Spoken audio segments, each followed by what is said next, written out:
they rebooted the show and we rebooted our obsession with it. Some of us never stopped watching. We just needed somebody to talk about it with. You're right on that. You're absolutely right. And thank God, Jay, that you needed someone to talk to about it with because we wouldn't be here.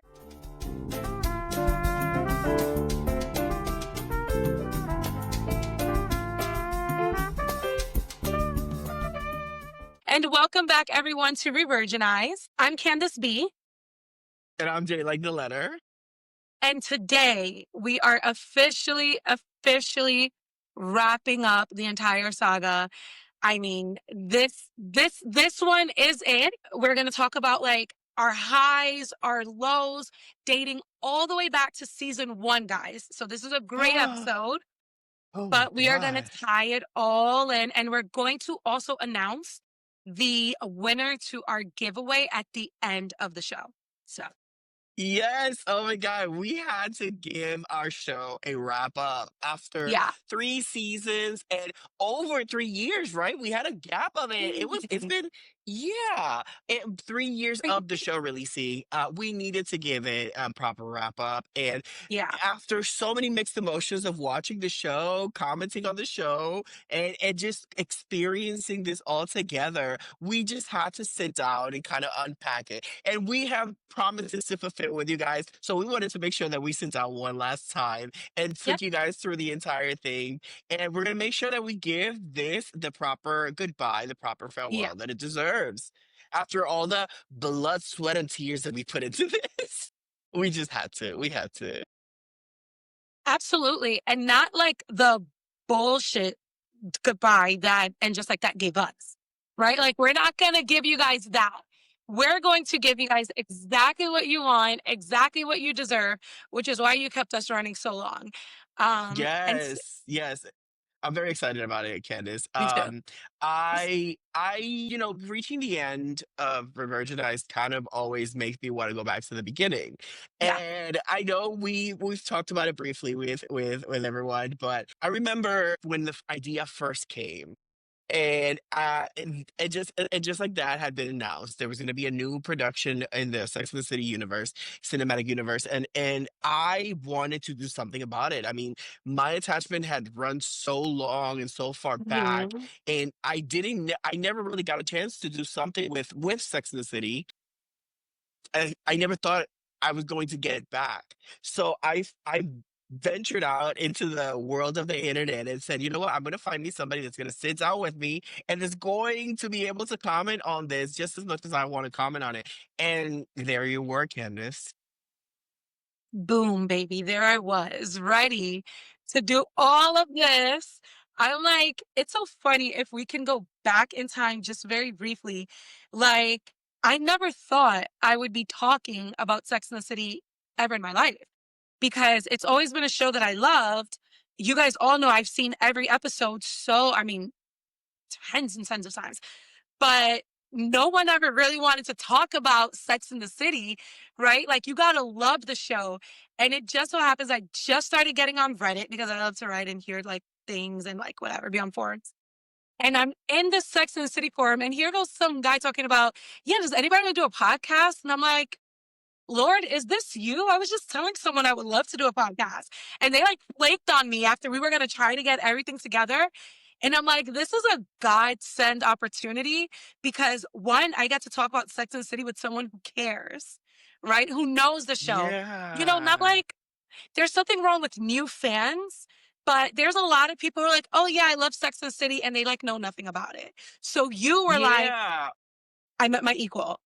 I met him. Or people that have watched an episode or see the socials and they're like, "Oh my God, I love this so much." But it's like it'll never run as deep as the people who have been there since day one. Right. When we weren't even supposed to, because I mean, how old were we? Well, we won't even get I into that. know we were children, but They should call child I remember service. having, oh my God, stop it. I remember having conversations with so many people, and I was like, oh my God, this is not going to click. And no one's really a match. This is not going to happen. And I just kind of gave up. And then once you kind of sparked up, I was like, she really wants to do this. She is all in.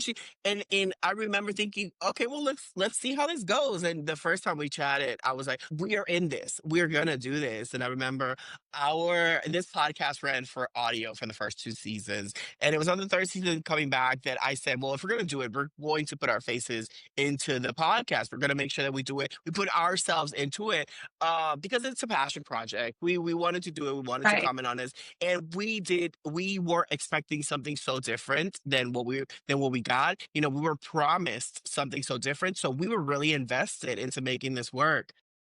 And it's just tough when you know when you rely on other people to create something that you can kind of also navigate, and then they just end up not delivering what they promised. So even with that said, we are still here 3 years after, and we did such a great job. I'm proud of us. And even with all that, although it's the end of it, just like that, I don't think it's the end of Sex and the City, Candace. Absolutely not. It's absolutely not. It's definitely the end of And Just Like That. But I do think that they're going to try to bring back the universe of Sex and the City any which way they can. And, that's something Hmm. that I was hoping that we can even talk about today, like just going back to the basics of And Just Like That, trying to figure out like what happened, where could they have possibly gone wrong? You know what I mean? Because Yeah.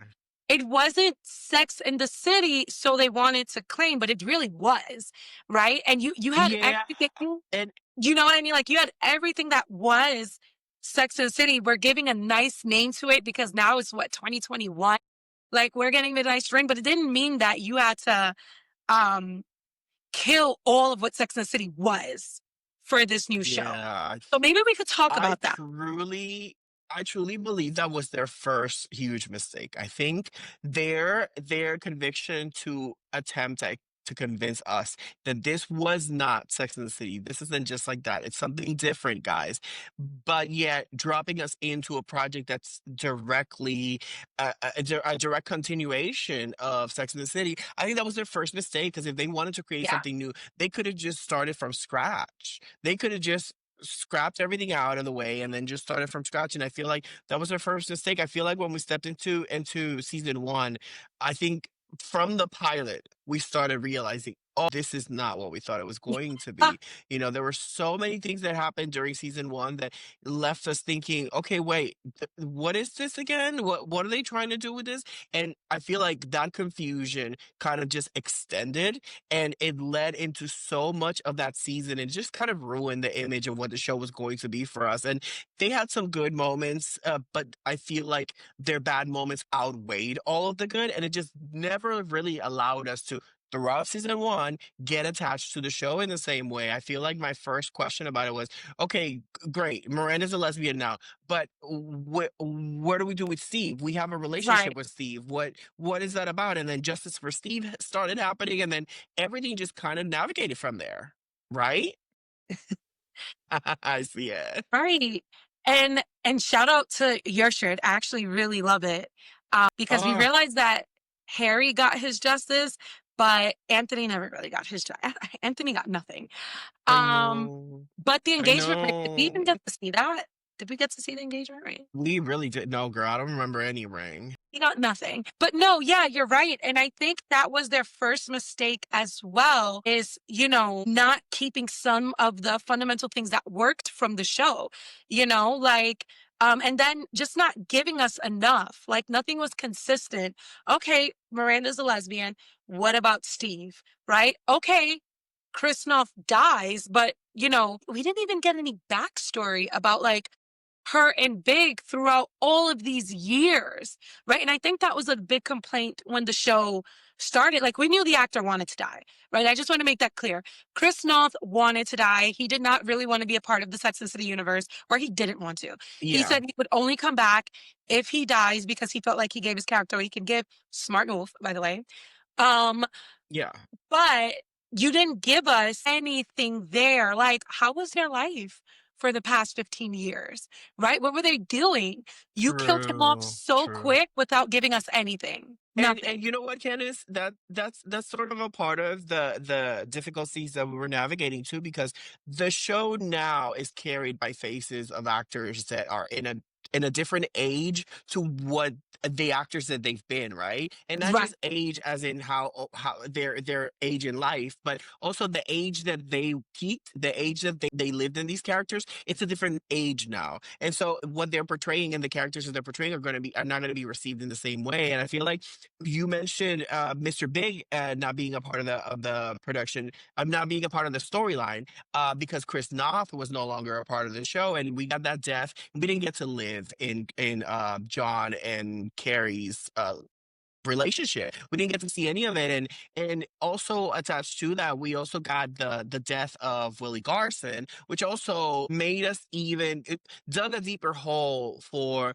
what they could present, and we got to see him. We got to see him in season one. We got to live with Stanny for a while, and it was just difficulty after difficulty that the show was facing, and it translated in front of the camera. It did. It did. It did. And I think that was one of the things because if you go back into Sex and the City, right, there was always a story told. There was progression, right? These things didn't just happen like this. There was actual Yeah. progression. And here, there is just so many ways they can go with these deaths, and they just chose not to do it. And I think that's one of the biggest mistakes. Like we kept saying, give us more Stanny. Stanford died, may he rest in peace. Willie Garson died. Stanford didn't die, right? And if we want to honor all of the work that Willie Garson has done with this character for decades, right?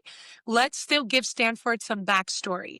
There's so many things we could have done there with like why him and Anthony got divorced, how they could have tried to fix it. Like, even how we've been getting faux Samantha with the text messages, we could have been getting faux Stanford with the text messages, right? Because he's alive. Mm. And so I think that was one of the issues is we have these two deaths, one that wasn't planned, right? Obviously, but the writers just dropped the ball with it. And I think Do that's you what made think season one really choppy. Do you think, and I can agree with that part, but do you think that these are very serious, circumstances that were being faced outside of production, and death and sexual assault allegations and all that are never anything to joke about? But do you also think that in a way this was, and not that it happened because of this, but do you think it should have been taken as a message to production, like, hey, maybe this should not be done, maybe this show should just not exist? That's a great question. I'm going to say I'm sure they thought about it, but I don't think that it should have been taken that way. Why? Because it wouldn't have been fair to the other characters, right? Like the allegations of Chris Noth, which came after they had already like been in contract negotiations and after he had already wanted to die, like that would have been really unfair for the rest of the cast that they have to deal with now these allegations facing the show that they had already done, right? Because they came way after it was wrapped. And that now the only thing that I do think would have been hard was Willie Garson's death. I think that was hard, but I think that was actually what wanted them to keep going, if that makes sense, right?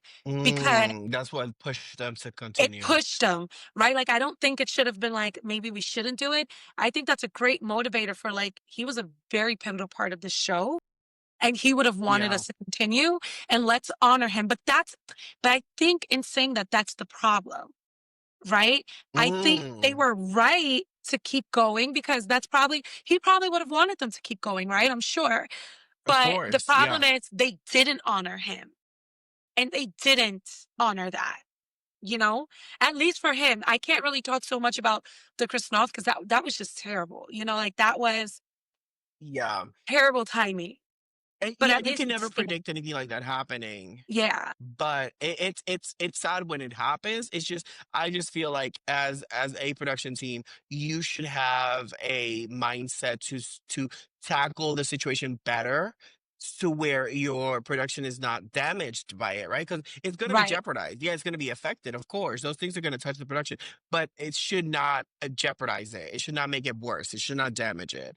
Um, Really but quick, back to yes. was gonna say really quick, but even with that, you're right. It shouldn't damage it. But even with all these allegations, Sex and the City had such a strong viewership and loyalty that people were still willing Yes. to watch. Like other shows based off allegations and stuff have been Yes. canceled. They've When the show's been canceled, Yes, not people yes, have yes, canceled yes. it, right? Sex and the City was still loyal fans, and they still messed it up. Like, they still fucked it up. You're right. You're right, and that also goes on to the conversation of how well they did on the show. Because if you didn't do a good job of the show itself, you could not have bounced back from any other incident that happened. Because I truly believe that if this had been a great show, all of those circumstances outside of the production would have done the minimal of damage. Would have been the lowest, and we would have barely noticed any of it on screen. But because the show was done so badly, I feel like all of that kind of just intertwined itself into the production. I feel like back to back, they just kind of didn't get it right. And like you said, this already had a promised viewership. This show already had a promised fandom. And I think it showed in the numbers of how they did when the show first started, where people were rating it high because, oh my god, it's back, Carrie's back, Charlotte's back, Yep. Miranda's back. We're getting all these characters back. The nostalgia was kicking in, but then somewhere along the end of the first season, mid first season, and towards the end, people started realizing, oh, this is a shit show. This is not what I wanted to watch. And then for it to only get worse the next season, the worse the next season, then your entire promise is broken. Now you've lost the credibility of the fans. Now the fans no longer want to watch, and it makes it harder for you to be able to navigate writing the show, filming the show, being excited about the show, even promoting it. Because we know that even though this was such a big deal of a show for it to come back, we Yeah. didn't get enough of TV interviews and promotions and people advertising for it. And I feel like that was a big damage of it. And then we got season two, Candace. It's so funny because I look back at how bad season 3 was and how much we complained, and I'm like, season 2 and 1 couldn't have been this bad, right? Like, season 2 couldn't have been bad. And I go back to season 2 and I'm like, okay, it had its highlights. It had its highlights, and then I'm like, season 1 couldn't have been this bad. And it's like, okay, so it was all collectively bad, right? Like, I go Oh, back and I'm like, okay, yeah, season 1 yeah. was bad, right? Season 2 was kind of in the middle. Still, it was just whatever. Season 3 was just like, okay, like, pack it up and now we're fighting. Like, yeah. So season 2, I think, was like the better in a way of the three. The least bad. Yes. And you know what? I'm Yeah. going to say it. And I know a lot of us really do love Aiden, but you have some Aiden haters who cannot stand him. They even loved the reunion. Even people who could not stand Aiden loved seeing that reunion in season 2, right? But yet you guys Yes. still Yes. couldn't Yes. get it Yes. together. But a lot of things happened in season 2 as well. We got to see, which I think made the show better for ratings, because remember, Shay and Miranda were falling apart. And that's something that people wanted to see. Mhm. They did not want these two characters together, right? Carrie was actually moving to finding a little bit of happiness. That's something people wanted to see. So I think there were some nice moments in season 2, but it meant like saying goodbye to some characters, right? Even though Well, I you don't know, think a any lot of of us was Shay. Although she would have been nice to be brought back for shits and giggles. Although, season 3 was so bad. If you brought her back, honestly, I'd be like, okay, you I'm know here for it. what? I'm here for it. Maybe season three was so bad that Che would have made it better, but She no. would have. I wanted to make sure that we I wanted to make sure that we got into it because there was another stumble that the production hit when Che Diaz would not come back for the season three, right? That was the most conversation we had about the character Che on season two. And it was very interesting because Che Diaz was a character that went past the production. I feel like people who weren't watching the show were talking about Che Diaz. They were talking about how, oh, I saw this clip, and how dare they do this, or how badly they capture that. And I think that was sort of the first strong showing that they could not handle this show. They were trying to inject the storyline with so many nuances. I would say synthetic nuances of Yes. political conversations and racial conversations that they did not have familiarity with, that it made it look fake. It made it look forced. And Shady looked so forced that it created such I would say people were just angry that they had to watch this in order to watch the show. And I feel like that was such a detriment to it. But the opposite side of that, we had Nia Wallace. And Nia Wallace was a beloved character in the show, right? Yeah. It was one of those good parts of the show while we were watching. She's also, Karen Pittman was also an actor that decided not to return before season 3, and there was so much speculation around that as well. I know she had some conflicts, scheduling, and all that. And even Sarah Ramirez talked about the not coming back because the Che character was so not problematic, but it was so polarizing to the Yeah. watchers. And then it was said that it was because of their political commentary Views. Yeah. online and some of the things, yeah, some of Which the things that wasn't they were true. sharing on their socials and all that, that became problematic to the public. But when you really put it into scope, it's like, again, I'll go back to what I said about season 1. If this was a good show, this is stuff that that it could have recovered from, and it just Yeah. didn't. And then we're navigating season 2, and then you add on top of that the final decision of Kim Cattrall to not return it to portray the character of Samantha, and it's just problems on top of problems on top of problems, Yeah. and now we're just landed in a second season that, what do we do here? Yeah. Yeah, I will have to say that it was a lot. Like looking back and hearing you say all of that, the writer's room, which was probably just 2 people, I'm convinced I'm convinced it was just SJP and MPK. It's like we didn't want to see that. Right? Like we didn't want to see that. And the thing Mm, is that we like to escape when we watch TV, especially when we're watching our shows. That's not to say you can't have a little bit of a little politics or a little wokeness, right? Because that exists everywhere. But that's all we yeah, of got course. in season 2. That is all we got. And it was in season 1 and 2. And it was just too much. It was like, okay, we don't want to talk a lot about this. We don't want it to be forced, right? Like we're watching this for entertainment and enjoyment. Mhm. It shouldn't feel like everything is a lesson about something, right? That was also a big part of the problem. That's the point right there. And I just feel like, the lessons in Sex in the City was fun. The lessons in Sex in the City was don't date a religious Catholic man because he's going to ask you to shower every single time you have sex. Lesson learned, right? Like the lesson was don't fall for a 40-something-year-old man who's emotionally unstable. Lesson learned.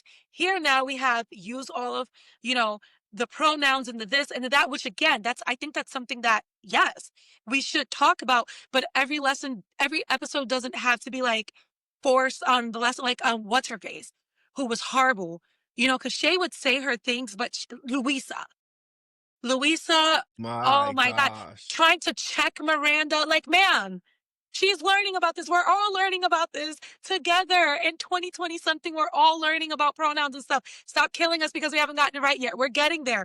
Acknowledge that we want to call you by what you want. We see you. We love you. She just kept like attacking. And I'm like, you guys are writing these characters so fucking woke and horrible. So I think that was part of the Yeah, problem.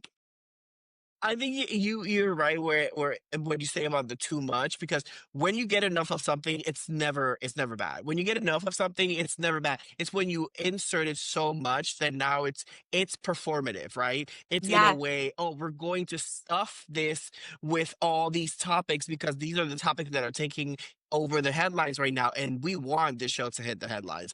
And when you sit there and all you say is the word politics, you're not doing anything for politics. When you sit there and you say equality, you're not doing anything for equality. You have to give it context, especially in a TV show that's so beloved. People are watching. So now that people are watching, what's the message you want to send? And it seemed like they didn't have a message. They just said, oh, this term, insert term here, insert this other term here, insert this other one, and then move on. And might I also add, and I'm glad we're saying this because I really want our fans to really hear this. There's a new age or a new wave of either fans or people being so woke that would say, like, oh, Sex in the City, you know, was not up in the times. You know, they didn't really like gay people. There were no gay people on the show. No, Sex and the City was that show. Let's not forget, Yeah. we got introduced to drag queens in season one, episode one. What other show was really doing that in 1998? Okay? Let's Yes. re let's really do that. Like Stanford, her gay husband, like Sex and the City was Hmm. always down with the movement. And I want people to remember that. Like they were never anti LGBTQ. Like, no, they were very accepting. But when you have, like you're saying, the new Yeah. terminology and the new this, they didn't have this. They weren't that. Well, guys, we're just learning about this right now. The cast is 50 something learning about this new Well, terminology. and here's here's what I will parenthesis that with is that these things that we're talking about, they've always existed. Right. Pronouns have always existed. Gender identities and gender expressions have always existed. The spectrum of genders have always existed. These are not new things. It's just that with time, we have learned that there are sensibilities that we need to There we take go. when it comes to being respectful to the people that Right. carry these concepts, right? And as a gay black Hispanic man who carries so many other concepts and identities that snatch me from certain privileges, I will say that it's about giving a message to whatever those concepts that you're trying to send out there. So if you're telling me that you are pro queer, that your production is pro queer, I want the queer people to be a part of the daily in this production. If Right. you want to send a message that transgender people are equal as everyone else in your production, insert them into your production. But don't Right. throw these keywords out there to then say, oh, if we throw them out, the fans are gonna know that we're here for it. We're down. And Right. it's like, no, that's not what you're sending the message. Your message that you're sending is desperation. You want the show to be so absorbed by people that you're including these things, but you don't know how. And that was the issue. And I love how you said that because you're teaching me about that too, right? Like, yes, it has always been here, right? But it's the how, right? Like, it's the how you do these things. And then Yeah. for me, I think it's also the insinuation that it was never there. So you should boycott Sex in the City or you should cancel because that's There not you true. It go. That's was. the problem. I remember Samantha yelling out her apartment window to the trans prostitutes in the corner, and that was so normally inserted into the Mhm. show. Them visiting and the drag show, everything was so in like well knitted into the fabric of Sex and the City. That's how you say this is a part of our normalcy. This is Yeah, equal. This is ours. This is real. This exists in this universe, not throwing it out into the screen and being like, oh, but trans people, but it does not do I anything for it. If anything, it sets back the conversation. I agree. And I think that was where season 2 really, really kinda, like, just dropped the ball, right? Because they just they just couldn't get that part together. And a lot of it did not feel And let authentic. me let me ask you this, Candace. Do you think that the hardest hit that season two took was the expectation? Because I feel like that was the height of the expectation that Samantha was going to come back. Do you feel like the largest hit was Samantha definitely not coming back? I don't know that it was the largest hit, but yes, I think it was a good part of the hit. Because, yes, we expected her since she finally graced us at the end, but we already knew what it was like to have, like, 9 episodes without her, right? Before she gave us that Yeah. finale. So I feel like, yeah, our expectations were there, but because we knew some of the backstory, we weren't like, we were being realistic. She may not show up. Yeah, we So weren't I as think, excited. yeah, I think a part of it, a good part of it was Samantha, but not a large part. Okay, yeah, I can understand. I can agree with that. I feel like and I can speak for myself. Samantha not coming back for season two, which was a harder hit on season three because we got that that little cameo. It was, oh, there's a possibility, and yet we arrive at another season, and it's a no. It's she is not a part of this still. And I feel like I'm going to say this, and I don't know if you agree or disagree, but I feel like once season two ended, I felt like the show was not coming back. You're right. I think so too. I think so too. I think I also felt that way. No, no, no. I lie. I did not feel that way. I thought the show was gonna come back because we got Aiden, which I think was a highly viewed episode when her and Aiden got back in touch. And then right after we got Highest viewed some episode of season 2. of season two, I think it's one of the highest, if I'm not mistaken. Yeah. And then we also got Samantha right after that. So we got left with like, wow, what a cliffhanger. Like, yes, we didn't expect to see them fail at season three with her and Aiden. And we definitely didn't expect, Samantha to be back. We knew that that was kind of, but we had our hopes up, right? Like we could wish. So I think I definitely thought season three would come back because of how they ended it Hmm. on season two. I thought it was Okay. strong, but it felt like season two and season three still feel like two different worlds. It felt like we got cheated by the time we got to season. Yes. Yes. Because I'm like, this Yes. And I'm cannot looking at the be. I'm listening. you're right.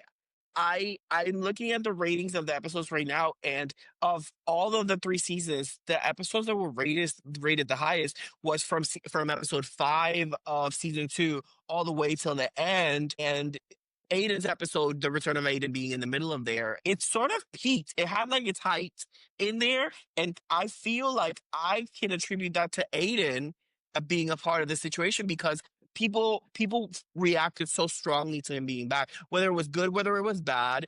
And as someone who sat on the opposite side of the table from you, where I was not an Aiden fan watching Sex and the City, but became sort of like an Aiden in a way, I no longer disliked Aiden and his return to and just like that because to me it was very much of Aiden is a great guy. I just Yeah. feel like Sex and the City kind of if we're gonna be honest, the story was told from the villain's point of view. Carrie was not Yeah. a good person, so we always sided with Carrie. So everything good was bad in that point, and it was with the times, it was just a part of the times we were living. And I feel like him coming back and just like that, we all had the image of Aiden. So those who loved him kind of fell is somehow out of love, and those who didn't love him kind of fell in love with him during and just like that because they saw so much more of Aiden.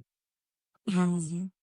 Right. And I feel like when they were writing Aiden in there, the fans who didn't dislike him for the very minuscule things that he did, because I swear Big did so much and Big will never get this amount of Yeah, hate. But the fans who didn't like him for those things, they wrote him in a way where he apologized for those things, right? Like, I'm sorry for trying to force you to get married, like and then they just ruined it, right? So the writing was yeah, good when he yeah, came in, right? Like they knew how to give us the lovable Aiden that we loved and still make him accountable for his flaws. Because in Sex and the City, he had no flaws when they were first together, other than the smoking that he accepted, yeah. right?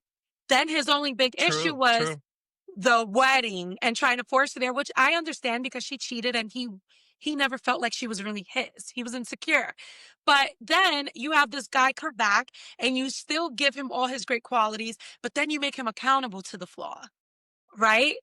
And then you And just and stop. and Then you that just sort of drove into season 3, right? yeah. We get season 3 and we start in a sort of fun-based space of who Carrie and where Carrie is in her life. We honestly starting season 3 made me confused. That first episode made me confused of okay, wait, so where's Aiden gonna fall into? What's her work situation? So the girls are, how is everything stepping back into its place, if any, if it's even falling Yeah, back? And then we started getting the sense of, oh, these characters are not here. These other ones are a part of this, and it just kind of felt like they moved in such a different direction that the peak that they got in season 2, it was gone. absolutely. Absolutely. Because again, it felt like we got cheated. You set us up for some good things, right? And I digress. Introducing Aiden didn't happen. In the end, it happened in the middle. But then towards the end, you kind of like 5 years. 5 years, like you started getting a little choppy again, but you still gave us Samantha. You still gave us some hope. You gave her Seema, right? Like you gave her another person that she can confide in who was such a good addition to the show. And then you just Yeah. like wiped it all away in season three because let's talk about that a little bit too. Justice for Sarita Chaudhary because you brought her in so strong and you barely gave her any time in season 3. And I think they thought to themselves, oh, we're going to give her a boyfriend. Everything's going to be great. Mm.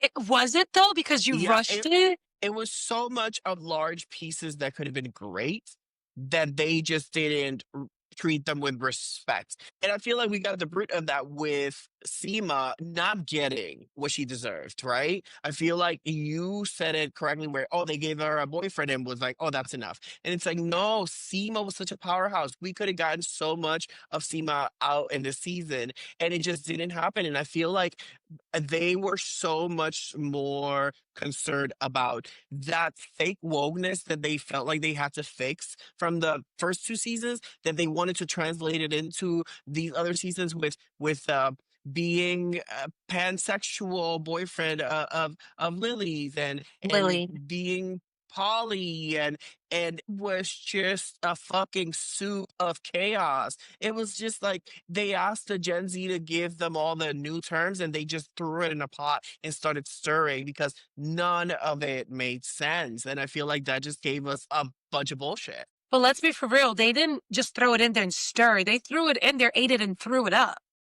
So what we got was just disgusting. Like, none of this is making sense. Like, you're just like, let's be for real. Like, and I think that, again, it always also goes back to the context. The context. Stop just giving us something, but not showing us how we got there. Right. And why is the Yeah. commentary, like, where's the commentary? Right. Like, because for example, with Seema, she's trying to date. Okay, walk us through her dating life. She goes on one date from the coach. We never hear about the coach again. We don't know if she goes on other dates. We never hear anything else. And then again, there's no commentary. Old Texas City, Carrie would have been like, and just like that, she decided that this was the last advice she'll take from a coach. And that was the last date she'll go on, right? Like, at least when we didn't see what was going to happen or what happened, there was commentary letting us know what happened, right? In the old show. Yeah. Here, everything is a la foque. And I just feel like you guys can't do that. It's bad enough you're just doing everything that you said, just throwing shit in there and just regurgitating it. But then you really give us no Yeah. story. And then I tend to look at Seema and I think of Samantha, right? Yeah, Seema finally got her guy, but why is it always about a guy? Yeah, we want to see her happy, Mm. but she's a strong woman. And let's make no mistake. Love the actress, love Seema, but you brought her in to be a Samantha. I don't care what anybody says. I'm going to die on that hill. You brought her in as a replacement. And a replacement of Samantha would say, I want love. I hope I find it, maybe. The Samantha 2.0 wants it. But I'm also a strong woman. I have a career. I'm a go-getter. I started my own business. And a man is not going to determine what I do. And we didn't see that for Seema. We Yeah. got that talk. We got that talk, Yeah. but we didn't see that. Her whole business just They went, try to and that rush was it. that. Yeah. Sorry, I got excited there because I'm so annoyed. I love it. You know I love it when you do because Annoyed. everything that you're saying makes so much sense, and it sometimes makes me ask myself like, did they just not stop to have conversations about the show? Did they just not pause and say, let's talk about what we're doing wrong so that we can go in the direction of doing things right? And it just feels like if we got to it so easily, if we were able to land on it so easily, why couldn't they? And I understand that this sounds like, oh, a guy that doesn't know how to do a whole TV show, whatever. I understand that. But if it's something so blatantly wrong, at some point, it's your creation. You have to pause and say, okay, how do I fix my creation? I made this, and if it's wrong, I have to fix it. It's not that hard. It's not that hard, especially when you get 3 years of chances of when, okay, you're coming back, that's your first chance. You have a season two, analyze what went wrong in season one so that you don't do it on season two. A third chance getting it wrong, I am sorry, that's on you. That's entirely on you. You brought it on yourself. And a lot of the Absolutely. theme of what was wrong, I ran a bot onto this search, and the word wokeness and its derivatives came up 872 times as it relates to And Just Like That. And it seemed to have been the major problem that people had with the show. It was Yeah. not just that it was so woke, it was the wokeness that was displayed and how it was displayed. A lot of How? people had problems with how much in your face of no context wokeness was thrown out there. Because if you tell me that the girls are protesting, let's say the girls walked a Black Lives Matter protest. Yes, show us them walking in the protest, but don't take them to a brunch and say people should have. No, make it a part of the story. That's Yes. what it means to write a good show. And it goes back to the how and the message, right? And sometimes I think less is more, right? You don't have to keep saying like, the wokeness and African Americanness and the this and the that and the that. Like, you can just subtly throw it in and we're going to know that you mean that. We're going to know that you're an ally. We're going to know that you stand for this, right? But you Yeah. constantly, it just seems forced. Like, kind of like, and I hate to say this, but it was true. Like a lot of the innuendos with being black with LTW and Herbert, like, okay, Charlotte has a black friend. Boom. We could have left it at that, right? We could have went to like when they went to her house, they could have talked. They could have talked about like what it Yeah. was like for them and that's it. But then this whole like, oh, I love Michelle Obama. You know what I'm saying? Like it was so Yeah. cringe. Like you didn't have to It's do. again, I said this a few episodes back, but it was sort of like because they don't know how to write certain characters, Yeah. gay characters, queer characters, trans characters, non-binary characters, black characters, anything non-white characters. They just make them into a caricature of Right. all of that is out there, and it just becomes an exaggerated version of the real thing. I think that was the issue, and that's why everybody had a problem with wokeness. Because someone on Reddit was like, "Oh, no, you guys just don't wanna hear about race and equality, and, like, these storylines." No, we do wanna hear about it. I think I that's want to hear important. it. I want to hear it. I I wanna want to hear hear it, if anything, in every episode. right. It's just the how. Like, you don't have to slap us with it 1,000 times because that doesn't feel It's authentic. There's a way of thinking that you're doing something right, but it comes out as like making fun of it or making it look bad, right? And if Yes. you're having to force it so hard, you're not doing a good job at it. It's making it look bad. And I feel like that's what was happening with so many of the topics because they had the chance to live in a lot of these topics. I remember thinking how much I wanted to see Black Thanksgiving at the Wexley's house. I Yes. wanted to live in Exactly. it. I wanted to see it. I Yes. wanted to because you and I know, but imagine the world of Sex and the City showing that. That would have been such a hit. And they decided to deviate from that to show some stupid shit.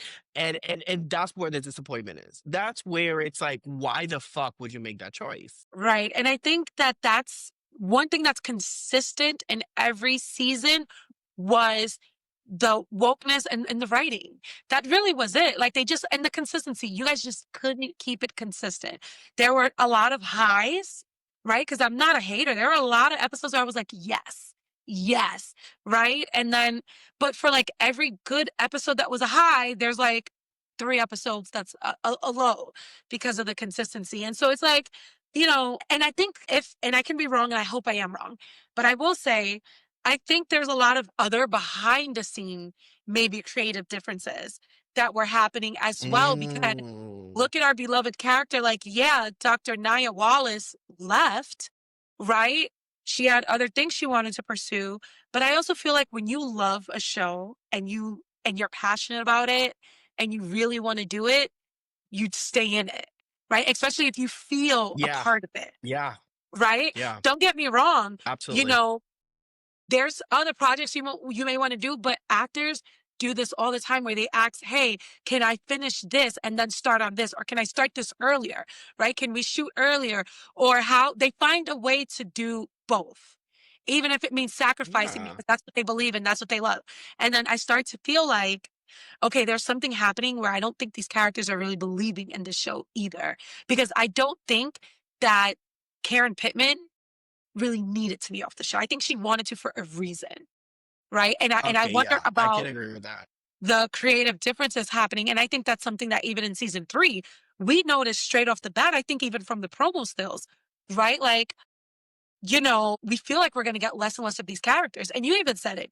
I thought we were going to get more of Seema because she was in the front. And you're like, oh no, like she's strategically placed there. She's probably not going to get that much time. Right. And it's like, then we saw that. Right. Or even LTW not even being a part of like the brunches. Yes, Right. Like, that was some fuckery. why we can see her with the documentary that we know she's never going to finish, but she's not always included in the here and the now when it really matters, right? And so it's like Which makes no sense because it was so easy to do that. it, that's the and, and that's what we wanted to see. That's what Sex and the City was. Bring back the girls with the brunches who are raunchy, who make no sense, who are delusional, who were fighting with each other or agreeing with each other, Yes. storming out of the brunches, right? Bring those things back because that was the heart of the show. The heart of the show was those conversations. All of the flashbacks and everything that we got was because of those conversations. They sat down and they said, let me Yeah. tell you the Yeah. fuckery that just happened. And you start Xing these characters out, giving them less screen time. Why do you think you got canceled? Mm. There's And some that creative thus differences. leads us that leads us to our to the last conversations of season three of and just like that where four episodes off of the finale we get the announcement from production stating that they have decided to end the production. It meant that and just like that wouldn't be coming back for a fourth season. And when we get this message, so much of the context, the ratings drop. Season two viewership declined by 59%. That's 463,000 uh, uh, viewers versus the 1.1 million of the first season. That already sends a message of okay, we're onto a trajectory. What's happening? And even though there were some good, well-reviewed episodes on season two, there were still people that were so uninterested in watching the show, and that hits harder than the ratings, right? Because you want people to watch the show, whether they comment well or they comment badly. You want people watching your show. And then on August, Michael Patrick King and Sarah Jessica Parker, they announced that the series would not be coming back. And they announced an extended two-part finale, which I was highly disappointed. I know we both were highly disappointed of what we got as the finale. It was amid the backlash of the show.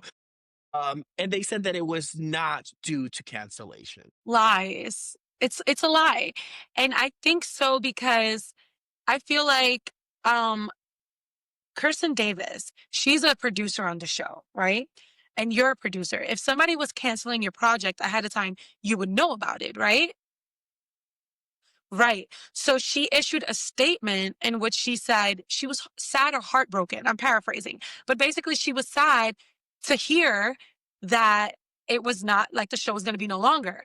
Now, if you're a producer, you would know that that's already coming, but she publicly issued that statement Yeah. expressing sadness. So I think they So got pulled. a lot of what happens is the conversations of cancellation don't just happen from one day to the next unless there is a an abrupt something that happens abruptly that changes the trajectory of where the studio or the network want to point to. The cancellations are they lead up from something to Okay. something else. So a lot of times you'll start conversations with the finance department or the legal department or the network will start you off somewhere saying, "Hey, we're in trouble." And from Right. there, you go into conversations of like, "Can we fix it?" or "What are the alternatives?" And then you land at not coming back when there's no other option. When it's like, "Okay, we can't come back because there's no fixing what we've done." And it's a lead up to that. But yeah, you are right.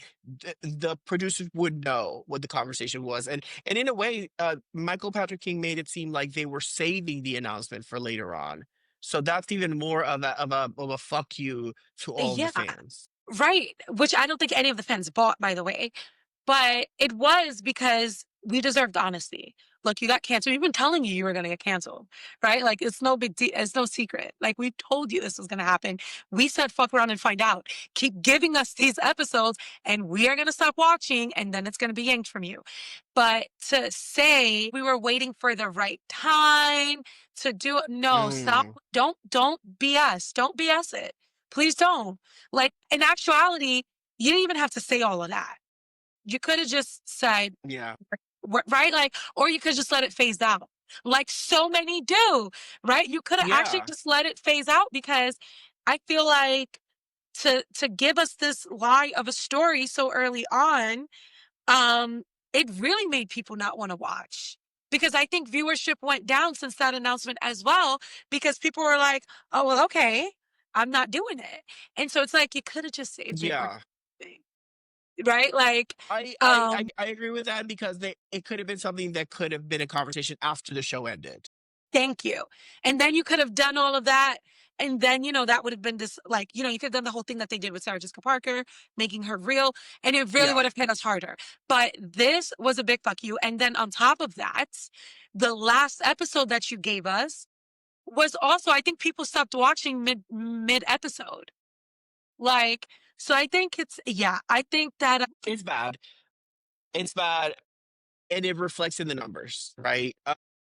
When you look at Sex and the City, in the overall, even the ratings right now after the show ended, they dropped in the stacks at to 298, 133 drop spaces that they dropped right the series wrap, and it's because people that decide to binge once the season is over, they all watch it at the yep, same time, and then they get that a real reaction, and it hurts even more if your production is bad because they'll watch all the episodes at once and they'll review the entire thing at once. So that big of a drop can only be justified by just not a care of what they were doing.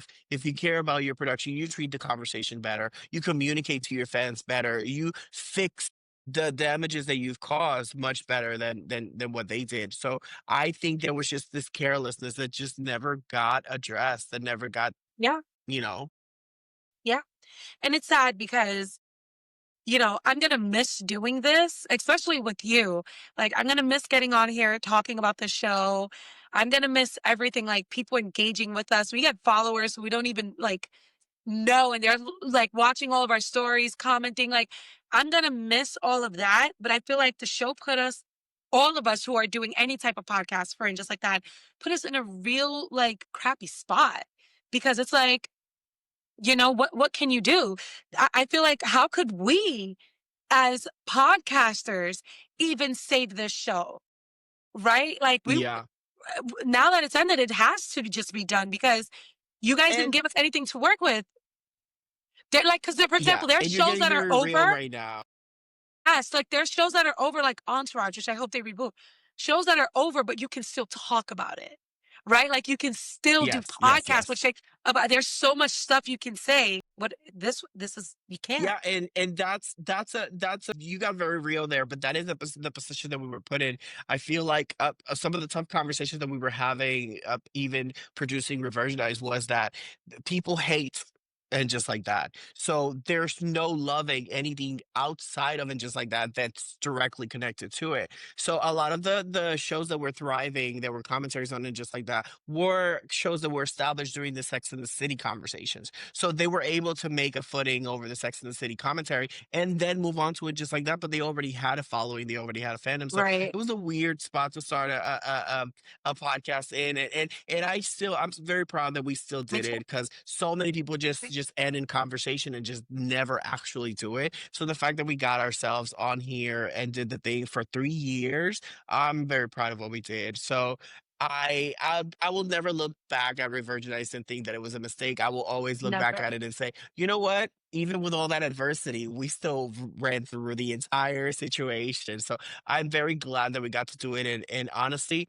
I would do it all over again. I would just do it more aware of what it is that we're touching upon, Yeah. and most likely do it sooner. Because if we had started the conversation with with Sex and the City and then graduated into it just like that, I feel like we would have been in a much better space for this production. But Yeah. again, I will say it is a passion project, and we Yeah. love doing it. So therefore, we love being able to for you guys to get these episodes of our podcast. And this is just how it lands. You know what I mean? This is just how it all works. Yeah. And with all that, Candice, it's bittersweet, but we have reached the end Yeah. of a journey of an era of such a I big know. chunk of this. I'm so proud to have done this with you. I am so happy that we have landed where we landed. I'm so happy that we were able to get our faces into it. Honestly, I've produced many productions already. I've worked on many productions of different kinds. I mostly work in the adult content space, but I produce many podcasts for many other people. So, and this was the first time that I did a project that I wanted to do that was for me, and it kind of just worked out that there was someone else that wanted something for themselves as well.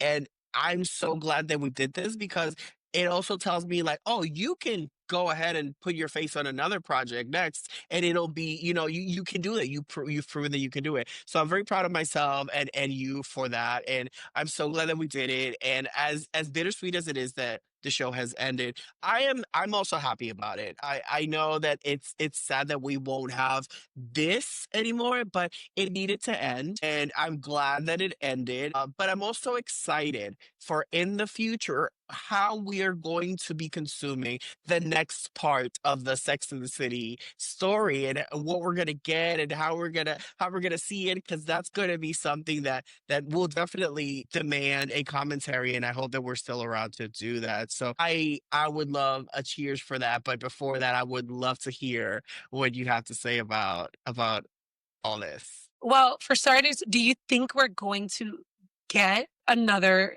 Sex in the City? Because I do. I have a I'm very theory. sure. Okay, so if you are, and I trust you, because I feel like your spidey senses are always right. So then, this is not as bittersweet as I thought, because if it means doing something like this again, if it means working with you again, which is something that I am so grateful for, because you've pushed me beyond all of my beliefs and limits, even when you're like, bitch, get on social media, like, hello, right? Like, I am so Love it. grateful for all of this. And if it means doing this again, then yes, like, it's not as sad as I'm thinking, but it still is sad to see this chapter close. And because despite it all, I'm still such a big Sex and the City fan, even if the show didn't do so great, right? I would say I'm still and just like that fan, even if the show didn't do great. So I just want to say I'm very like thankful for it all. I'm thankful for our subscribers. 67 is wild. Like, and that happened in the span of like 2 weeks.